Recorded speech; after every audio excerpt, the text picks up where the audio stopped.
Hello, welcome to Charlene's cooking and baking. இப்போ பார்த்தீங்கன்னா ஒரு பிரிஞ்சி செய்ய போகிறோம். அதுக்கு ஒரு 50 ml எண்ணெய் ஊற்றி பட்டை, லவங்கம், ஏலக்காய், பிரியாணி இலை அதெல்லாம் போட்டாச்சு. ஒரு 3 வெங்காயம் சேர்த்துக்கிறேன். வெங்காயம் நல்லா வதங்கிடுச்சு. இப்போ இஞ்சி பூண்டு பேஸ்ட் சேர்த்துக்கலாம். 5 பச்சை மிளகாய்,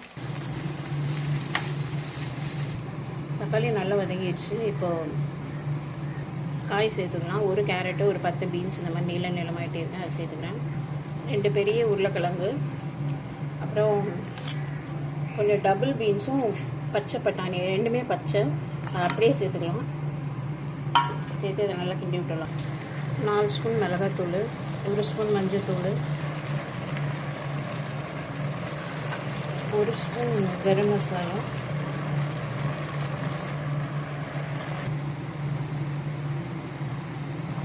இந்த டிஷ்ஷுக்கு தேவையான புதினா கொத்தமல்லி பொடியாக வெட்டி சேர்த்துருக்கேன். 5 டேபிள் ஸ்பூன் அளவுக்கு தயிர்,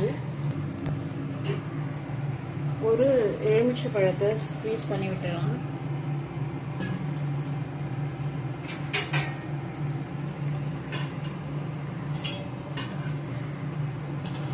இந்த டிஷ்ஷுக்கு தேவையான தண்ணி சேர்த்துக்கலாம். நான் 3 கப் ரைஸ் எடுத்துருக்கேன். இப்போ 6 கப்பு தண்ணி, டபுள் த அமௌண்ட். தண்ணி நல்லா கொதிக்கட்டும், அப்போ அரிசி சேர்த்துக்கலாம். நான் ஒரு அரை மணி நேரம் பாஸ்மதி அரிசி ஊற வச்சுருக்கேன், அதை வடித்து சேர்த்துக்கலாம். தண்ணி நல்லா தளன்னு கொதிச்சிருச்சு. இப்போ அரிசி வடித்து வச்சுருக்கேன், அதை சேர்த்துக்கலாம்.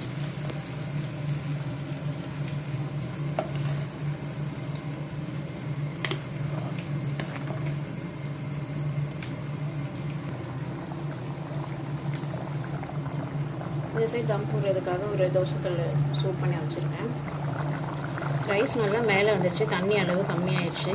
இந்த சைடு பார்த்திங்கன்னா நான் ப்ரெட்டை வந்து இது மாதிரி க்யூபாக வெட்டி எண்ணெயில் டீப் ஃப்ரை பண்ணி வச்சுருக்கேன். இதை சேர்த்துக்கலாம். இது மாதிரி அடுக்கியாச்சு, மேலே ஃபுல்லாக கவர் ஆகிற மாதிரி. இப்போ இதை தான் போட்டுடலாம். சூடான தோசைக்கல் மேலே வச்சாச்சு. இப்போ இதை மூடி மேலே வெயிட்டுக்கு தண்ணி வச்சிடலாம். வெயிட் வச்சாச்சு. தண்ணி தம் வந்து ஒரு 20 மினிட்ஸ் கழித்து நம்ம திறந்து பார்க்கலாம் எப்படி ரெடியாக இருக்குன்னு.